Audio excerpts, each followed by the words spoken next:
न्याय द्या, न्याय द्या. सर्वसामान्य शेतकऱ्यांना न्याय द्या. अतिक्रमण हटाव, वडगाव बचाव. अतिक्रमण हटाओ, वडगाव बचाओ. अतिक्रमण हटाव, वडगाव बचाव. अतिक्रमण हटाओ, वडगाव बचाओ. न्याय द्या, न्याय द्या. सर्वसामान्य शेतकऱ्यांना न्याय द्या.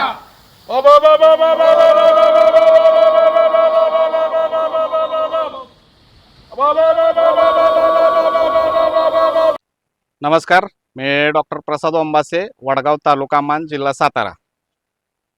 जलसिंचनात राष्ट्र निर्धार असं जलसंधारण विभागाचं एक ब्रीदवाक्य आहे, परंतु त्या ब्रीदवाक्याच्या बरोबर विरुद्ध काम आमच्या इथे वडगाव तालुका मान या ठिकाणी खोरी पाझर तलाव म्हणून एक तलाव 1972च्या दुष्काळामध्ये निर्माण झालेला आहे. त्या खोरी पाझर तलावामध्ये जवळजवळ सर्वसामान्य शेतकऱ्यांच्या 35 ते 40 एकर जमिनी ह्या बाधित क्षेत्रामध्ये गेलेल्या आहेत.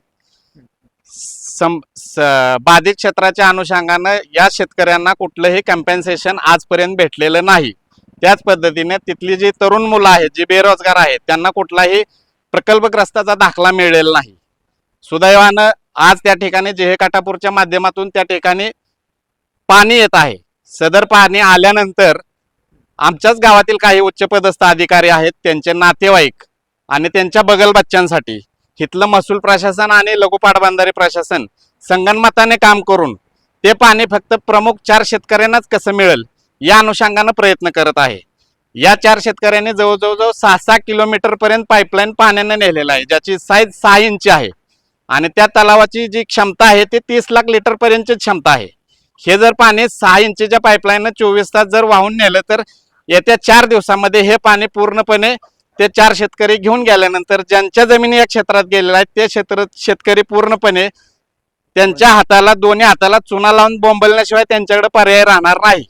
गेले 4 महिने आम्ही प्रशासनाच्या विरोधात याच्या अनुषंगानं पाठपुरावा करत आहोत, परंतु या लोकशाहीमध्ये हे संबंधित प्रशासन, महसूल प्रशासन असेल किंवा लघु पाटबंधारे प्रशासन असेल किंवा भूमी अभिलेख असेल, एकमेकावरती टोलवण्याशिवाय दुसरं काहीच करत नाहीत.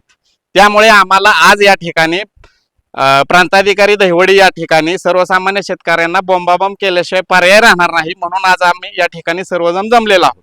ओके सर, काय सांगताल, त्या जी तलाव आहे तलावामध्ये XYZ लोकांनी तिथं अतिक्रमण करून सरकारची परवानगी नसताना काही विहिरी काढल्यात.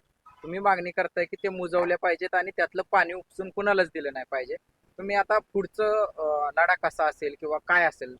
मुळामध्ये सर मी तुम्हाला या ठिकाणी सांगू इच्छितो की तो जो आदेश झालेला आहे तो आदेश महसूल विभागाच्या म्हणजे प्रांताधिकारी मॅडम यांच्या साक्षांकित सहीने तो आदेश झालेला आहे 7/2025 साली, की जो 835-1 या गटासाठी झालेला आहे. 835-1 गट हा प्रायव्हेट प्रॉपर्टी आहे.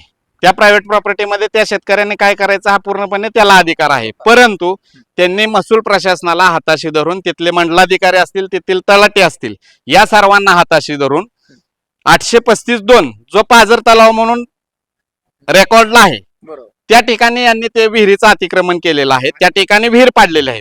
त्या तलावामध्ये तलावाच्या भिंतीपासून, संरक्षक भिंतीपासून 8 मीटर एवढ्या कमी अंतरावरती ती विहीर पाडलेली आहे. त्याच पद्धतीने दुसरी एक विहीर अर्धवट त्या ठिकाणी पाडली गेली. त्या ठिकाणी ब्लास्टिंग लावण्यात आलं. ती विहीर ही जवळजवळ 1 कमरे एवढ्या उंचीची विहीर त्या ठिकाणी पाडलेली आहे आणि त्या ठिकाणाहून 6 किलोमीटर पर्यंत ती पाईपलाईन घेऊन चाललेली आहे. आता त्या ठिकाणी जवळजवळ 50 HP पंप त्यामध्ये टाकलेला आहे. आणि याच्यामध्ये मी तुमच्या निदर्शनास आणून देत आहे की ग्रामविकास व जलसंधारण विभागाचा एक शासन निर्णय आहे की ज्याच्यामध्ये गाव तलाव असेल किंवा पाझर तलाव असेल याच्यामधून उपसा बंदी पाण्याची करता येत नाही.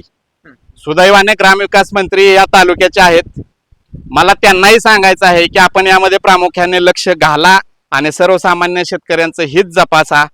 आणि जर आपण हित जपासणार नसाल तर हे जे संबंधित महसूल प्रशासन आहे, लघु पाटबंधारे प्रशासन असेल किंवा भूमी अभिलेख असेल, हे अधिकारी संगनमत करून संबंधित एका अधिकाऱ्याचे नातेवाईक यांचे हित संबंध जोपासण्यासाठी तुमच्याच शासन निर्णयाला हरताळ फासण्याचं काम या निमित्तानं चालू आहे. पुढचं काय भूमिका असेल ते सांगा. आम्ही आज या ठिकाणी बोंबाबोंब आंदोलन करत आहोत.